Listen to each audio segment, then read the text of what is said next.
ام فاروق، الولية ماشية سرحانة كده ليه يا ام فاروق؟ نعم يا اختي، عايزة ايه؟ انا عملت قناة جديدة اسمها زغلول وحرم المصون، اشتركي وخلي الحبايب يشتركوا. تصطبحي على الصبح يا ولية واقفلي الشباك، الجو برد. كري ولا ابوك صح؟ ماشي يا زغلول، قاعدة ارن عليك وما تردش. نهار ابيض، لا تكون الجوازة باظت. مالك يا ست عدلات، قاعدة تكلمي نفسك؟ بقول لك ايه يا بنتي، سيبيني في حالي دلوقتي. ما تحكي لي يمكن اخفف عنك. احكي لك عن ايه ولا ايه؟ كفاية حالي المايل. ليه بس؟ ما انت زي الفل اهو. كل جوازة ليا يا تبوظ يا ما تكملش. وكان عندي امل في زغلول كبير قوي. قلت راجل متريش وهيعيشني في الهنا ويعوضني عن اللي فات. بس برن عليه من الصبح ما بيردش عليا. تقصد الراجل اللي كان جالك من يومين؟ ايوه، هو ده كان هيموت عليا وبيحبني قوي. قعد يقول لي هجيب لك اللي انت عايزاه. اصل الراجل ده متريش وعنده فلوس كتيره قوي. وعرفت ازاي يا ست عدلات؟ ما انا هحكي لك. رحت لمراته في عيد ميلادها احط لها مكياج. قعدت تحكي لي وتقول لي ده بيجيب لي دهب وهو. يعني هو راجل متجوز وعنده عيال؟ ايوه، وفيها ايه يعني؟ اقصد كده هيحصل مشاكل بينه وبين مراته كبيره قوي. وهو انا يعني قلت له يحبني؟ طب ما تسيبك من الموضوع ده وسيبي لي مراته وعياله. جرى يا بنت، انت خدت عليا قوي. عايزه تقولي ان انا خطفت الرجاله؟ انا قصدي الباب ده هيبقى منه مشاكل كتير. مالكيش دعوه، انت ما تتدخليش في اللي مالكيش فيه. هو انت فاكرانه هسيبه؟ هتجوزه يعني هتجوزه.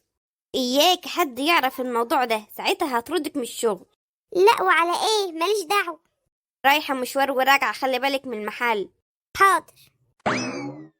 يا رب الجوازه تبوظ، انت خطفت رجاله بصحيح.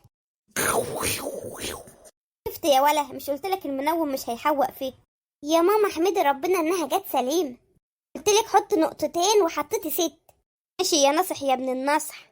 اول ما يصحى نحط له كمان مره منوم. لا يا ماما، كده بابا ممكن يحصل له حاجه. امال اعمل ايه؟ اسيبه يروح لخطافه الرجاله؟ متقلقيش، احنا خلاص بوظنا ميعاد الخطوبه. يعني لو حب يطلع هيطلع عشان يحدد ميعاد تاني معاه. يا وجع قلبي. متقلقيش، هنعرف الميعاد ونبوظه. ولحد امتى يا بازوكا هنعمل كده؟ عايزه اواجه ابوك واقول له اللي انا عارفاه. ينفع يا ابني بعد السن ده يخوني ويتجوز عليا؟ خلاص يا ماما، لو صمم على الجواز واجهيه. بس هنصبر شويه يمكن يرجع في كلامه. حاضر يا ابني، هسمع كلامك وربنا يهديه. ايه النوم ده كله؟ انا نمت كتير كده ليه؟ انا مصدع قوي. عادي يا اخويا، ما تنام. هو انت وراك حاجه؟ ايوه ورايا ميعاد مهم. هو انا نمت قد ايه؟ ميعاد ايه يا زغلول؟ ميعاد شغل يا ولية. شغل؟ ماشي يا بالزغاليل. انت نمت 6 ساعات بس. واقعة بيض. رايح مشوار وجاي على طول. بس استنى بس، انت رايح فين؟ اسكتي يا ولية، انا مش فايقلك. ولية بوم. سيبنيش يا زغلول. زغلول، عملت بخت يا حظي، جوزي بيضيع مني. تعمليش في نفسك كده يا ماما، ان شاء الله الجوازه دي عمرها ما هتتم. يا رب يا ابني. ريتني حطيت له 10 نقط وفطسته. بقى كده يا زغلول، اتصل عليك كتير وما تردش عليا. انت شكلك بتهرب مني. يا مهجة قلبي ما تقوليش كده. اعذريني، راحت عليا نومة واول مرة تحصل. يعني يوم شبكتنا تروح عليك نومه؟ شكلك بتضحك عليا وبتخدعني. ما تعيطيش احسن اعيط انا كمان. طب اعمل ايه عشان اثبت لك اني بحبك؟ تطلق مراتك. عايزاني اطلق ام العيال؟ ما اتفقناش على كده. من الاخر كده، مادام بتحبني لازم تضحي. بس انت عارفة من الاول اني راجل متجوز وعمري ما هطلق مراتي. طب وافرض مراتك عرفت اننا هنتجوز، ساعتها هتطلقنا انا؟ ما اقدرش استغنى عنك ابدا.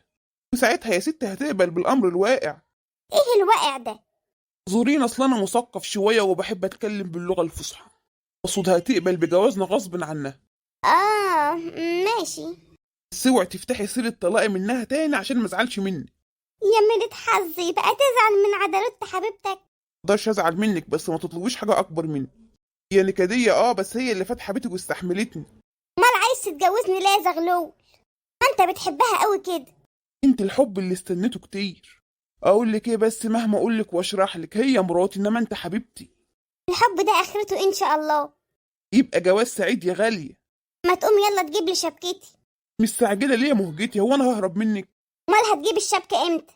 احدد اقرب ميعاد واجهز الفلوس ونجيب الشبكه على طول. ماشي يا زغلول، لما نشوف اخرتها ايه. انا هقوم امشي بقى يا احلى الحلوين، مش عايزه حاجه مني. هو انت مش هتعزمني على حاجة اشربها؟ هو انت مش بتحبيني ولا ايه؟ طبعا بحب. هو حد يبقى بيحب ويبقى عطشان برضه؟ اللي دخل ده في ده يا زغلول؟ أنا هقول لك، يعني انا اول ما شفتك حسيت اني شبعان ومش عطشان، عشان انا بحبك يا مهجتي. لو انت بقى عطشانه ولا جعانه يبقى مش بتحبيني. بحبك يا زغلول، ده انا عطشانه وشبعانه الحمد لله. قوم بقى روح الكوافير عشان انا اتاخرت عليه. اتفضلي يا غالي. الحمد لله اقنعتها وما طلبتش حاجه. تفرحوني بقى وتشتركوا في القناه ولا اعملوا لايك عشان تتابعوا معانا الحلقات الجايه. السلام عليكم.